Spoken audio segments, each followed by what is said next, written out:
Welcome, viewers, to today's broadcast. Today's date is October the 6th, 2024. My name remains Paul, and I'm titling my broadcast today, Migrating to the US, Useful Tips, Part 8F Conclusion. I began the Part 8 2 weeks ago, and I'm hoping that I'm able to conclude it today. So I will be as brief and as quick as possible so that I'm able to conclude that. And so I started the P series. I did P1 last week, which the P1 is actually for athletes, sportsmen and women. I'm on to P2 now, which is also a category for entertainers. And the entertainers here would include film actors, content creators, dancers, musicians, cultural groups, and all that. And that will also include their crew members, because most and oftentimes film actors, musicians, and all of that in the entertainment industry, they have crew members, and so that will include their crew members as well. And so without wasting much time, I want to go very quickly now so that I'm able to deal with the issues as they are. And so for P1, there are frequently asked questions. And what are the requirements for the P2 visas, okay? Now, it is necessary that any applicant will prove the following. One, an exchange program exists between the US organization and the foreign organization. In other words, for you to make it into the US as an entertainer, there has to be a US organization maybe staging a program or an activity, and they have extended an invitation to you in a foreign land, whether in Africa, Europe, or Asia. So there has to be that connection, between the two organizations, the one in the US and the one in Africa or in Europe or in Asia. Like the musicians, when they do the Academy Awards, they invite musicians from every part of the globe, and they have categories for all shades of musicians, whether they're those in different parts of the world. So they all will converge in America and then stage an activity. So also, like if you have competitions, different types of competitions, people want to come over and people want to participate. So whichever one you're doing, and you have a parent organization in the US, maybe they have an end of year activity, you are free and you can join. Now, the people involved in the exchange, the number two now, the people involved in the exchange program are of equal caliber and will be employed in similar conditions for similar periods of time. In other words, if you are coming under this category P2, you must be an entertainer. Like the musicians doing the Grammys, you are a musician too, okay? You are coming to join your colleagues. So whatever it is that you are interested in, now in your foreign country, the organization inviting you must also be a similar organization, okay? So let us say you're a church singer, you're a member of a choir, or you are a member of a cultural outfit. Now the one in the US must also be a cultural outfit for you to be able to make it. Number three, a person must be highly experienced and possesses skills comparable to those of US entertainers or artists in the reciprocal program. So for you to be able to make it, now you must have the same type of skills like the US counterparts. So in other words, you must be a professional. You must have good expertise in what you do, and that would be a qualifying criterion for you to make it. In other words, you are a professional, you are an expert in your home country, and you are on the same level like the ones in the United States. just like I'm always using the Grammy Awards as an example, so that you must be on the level of some stardom. You must have been doing so well in your home country, and you're recognized in your home country, and you do the same trade like the ones in the US, so they're able to bring you in. So also, if it's a cultural outfit, okay, you are a cultural organization in your country, you are a member of a particular cultural group, you are an entertainer of a high repute. Let's say you are you do events, you handle events as an MC, or you are a DJ, but you have an international kind of recognition, or you've been doing it so well, you experienced, and then you're recognized by the group in the US, who of course may be the ones staging the event. So based on your performance, based on your popularity in your home country, you have become famous, then they can invite you as well. Number 4 requirement will be an appropriate labor organization is involved in negotiating the reciprocal exchange program. So there might be need to file the necessary paperwork with the Department of Labor, because all of those things are entertainment, they are activity, they are some kind of what I may call is a profession, and so the labor certification might also be necessary. So the appropriate labor organization, because all of these groups, they have big parent organizations that control what these artists do, what these entertainers do. So whether in the US you have the singers, they have their groups, and all of these groups must also follow the rules of the game as set up by the government. And so they might have to seek permission from the Department of Labor and all other relevant organizations, so that whatever monies they have to pay, whatever taxes they have to pay, will not be streamlined, and the government will have to get all of those relevant funds from them, because they might need to make some registrations, they might need to pay for venues, they might need to do other things. So all of the labor agencies that are recognized, they have to be involved in the process, so that all of the artists and all the organizations are able to pay the relevant fees that will be required by the government. That's the point. Now, what are the advantages of a P2 visa? One, there are no travel restrictions on a P2 visa. In other words, the P2 visa holder has every right to come in and out of the country for those length of time. He or she is allowed to come in and to perform and to carry out whatever activities they are doing. A P2 visa holder is permitted to engage in part-time study.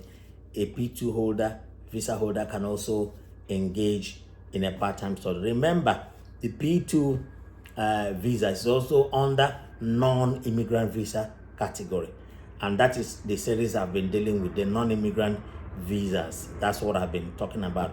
In other words, I've been mentioning all of this so that you know the different categories and how you may take advantage of them, because they are real. Okay, all right.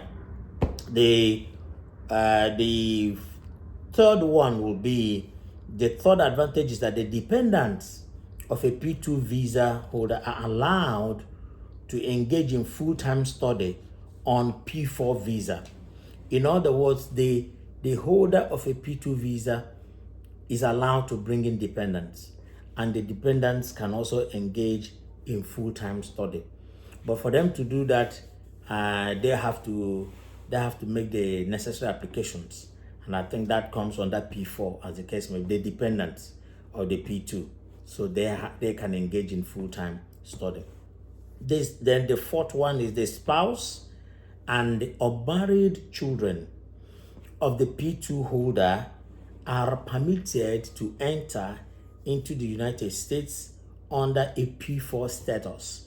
In other words, the dependents of the P2 holder, they can accompany him, or they can come and join him but they have to make that process. They have to make the application through the P4.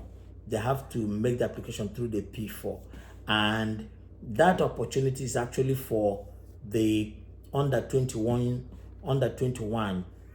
dependent of the P2 holder. In other words, the spouse and the children who are under 21 are allowed to join him as well. Now, the fifth advantage is that the P2 holder may apply for adjustment of status and lawfully seek to become a permanent resident of the United States. So because the P2 has what is called dual intent. So what that means is that the law allows a P2 holder to move from being a P2 holder and move over to being a green card holder. Okay, so there is that possibility, and then you have to achieve that through what is called adjustment of status.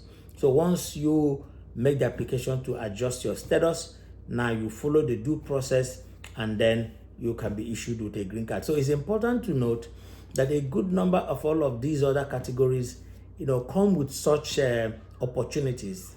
It's called dual intent, because when you are applying for these different categories, the government officials are also aware. So which is why the visa process or procedure most and oftentimes is strict. Strict because the officers know that there are benefits you can derive, meaning it's lawful for you to seek to move to a different category or become a green card holder. Okay, very important. Now, the next question will be, what are some of the limitations of a P2 visa? For every good thing, there are also some exceptions to the rule. So there are some challenges as well. So it's also necessary to have that at the back of the mind. So one of the limitations of a P2 visa is that the dependents of a P2 visa holder are not allowed to work during their stay. So the dependents of a P2 holder, they're not allowed to work. But the rule says they can go to school, they can engage in full-time study, but they cannot work. In other words, they will not be issued with a social security number or a tax identification number. They won't get that until they have done the adjustment of status.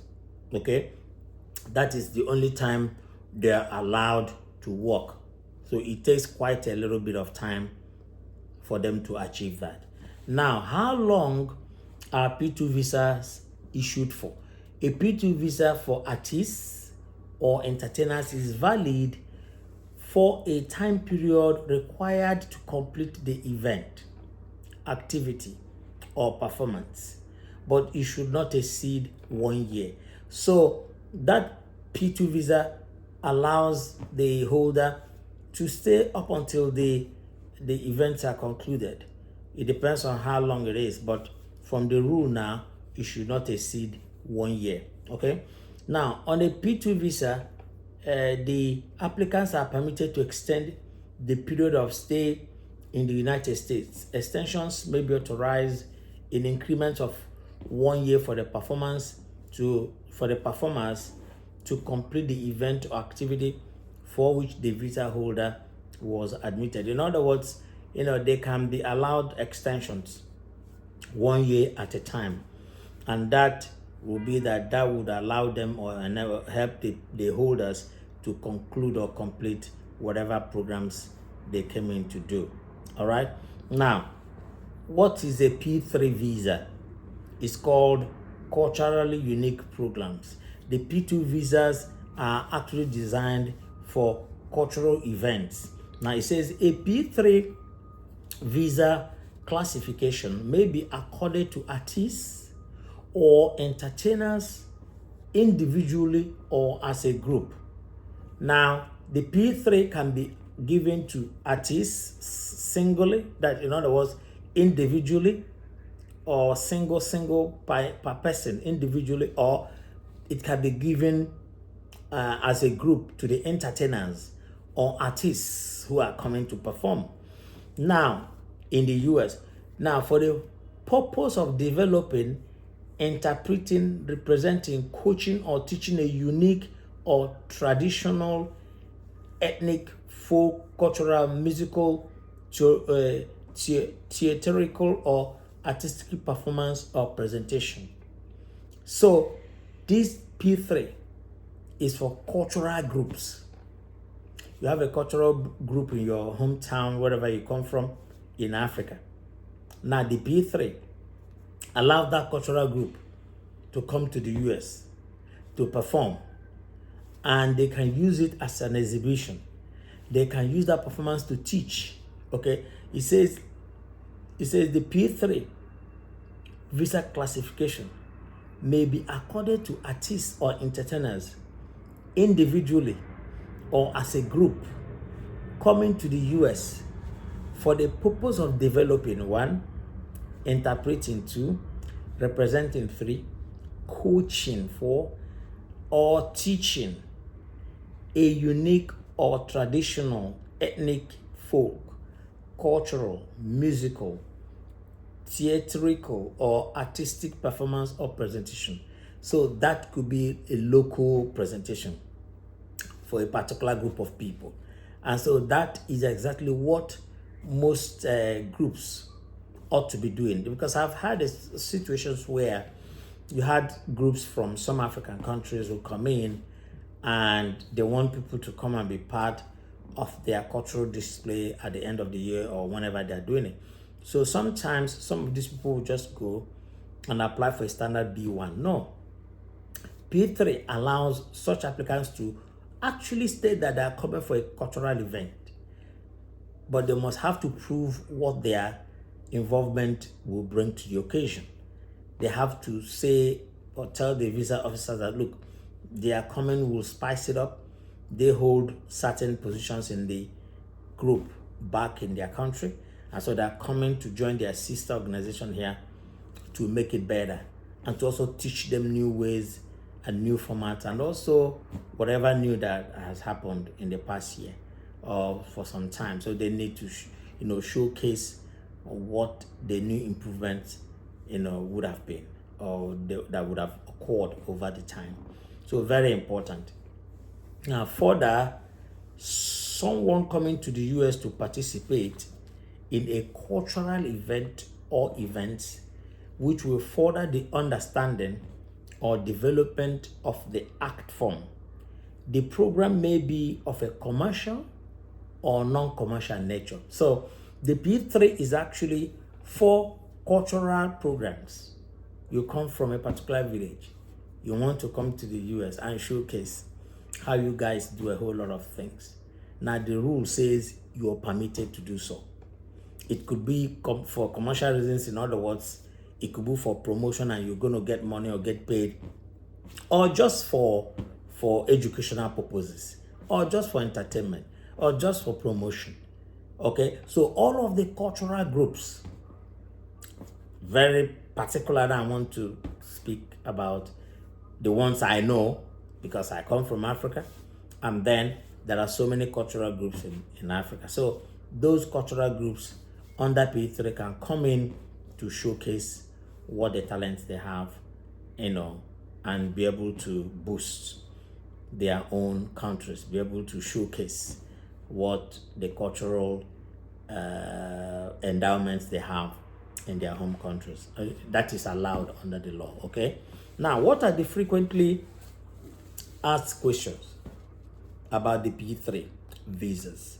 Now, what are the requirements of the P3 visas? The P3 visa applicant must A, be at least 18 years of age. You must be mature, a young person, be qualified to perform the work as specified on the petition. So when the petition is being raised, you must be able to perform it. If you're coming to dance, if you're coming to sing, you must have all the skills that can showcase that, of course, you're able to do that.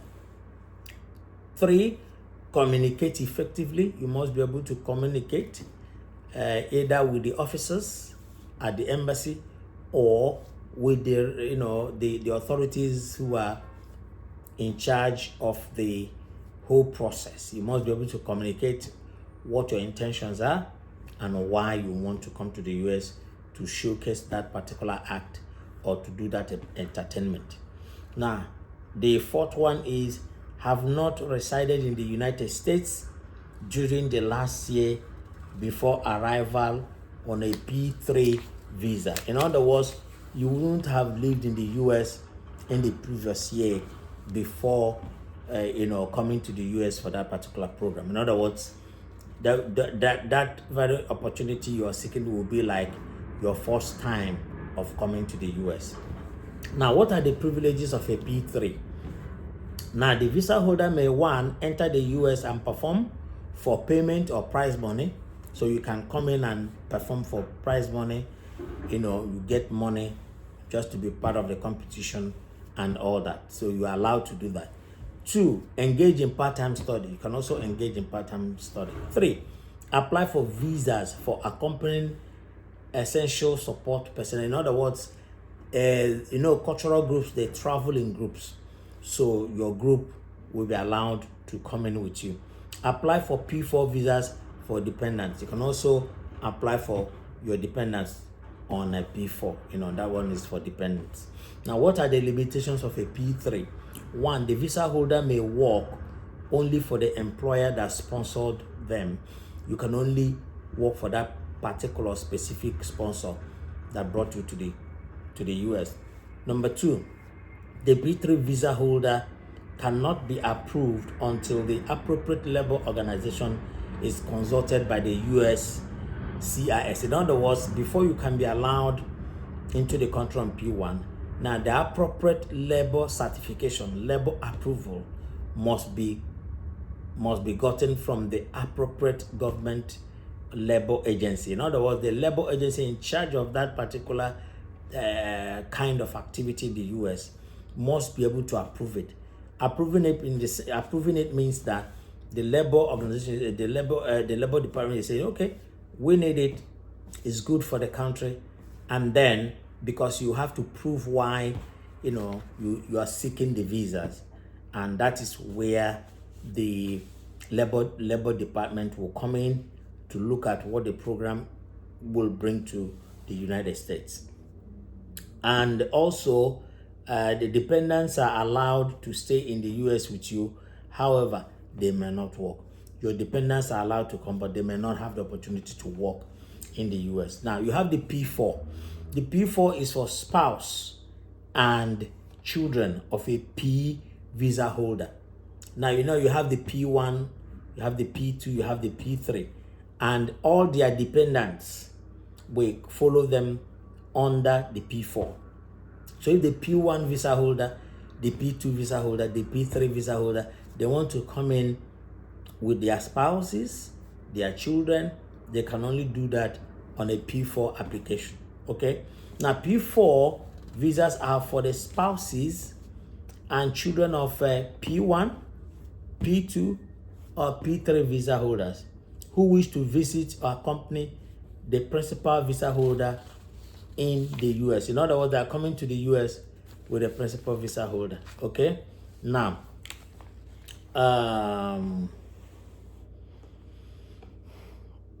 so just like I need to make a recap now. So how to file a P1.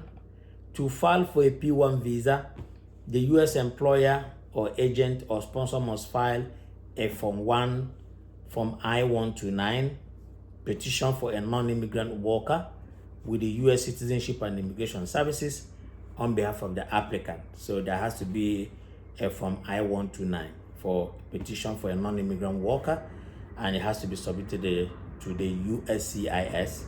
The application process for a P1 visa includes 1, filing the petition. The sponsor must file the petition not more than 6 months before the scheduled performance. So you have to file it 6 months earlier. Supporting documentation. Now the sponsor must submit supporting documentation with the petition. You must have supporting documents, review of documents. The USCIS may require additional documents such as a consultation with an accredited labor organization, the event itinerary, and evidence of the group's reputation. So these are some of the requirements they might need while they are considering, the petition. Meeting eligibility criteria. Applicants must demonstrate exceptional ability and international recognition in their field. Very important. So for you to be allowed in, you must show that you are an expert and you know what you're doing. Now, there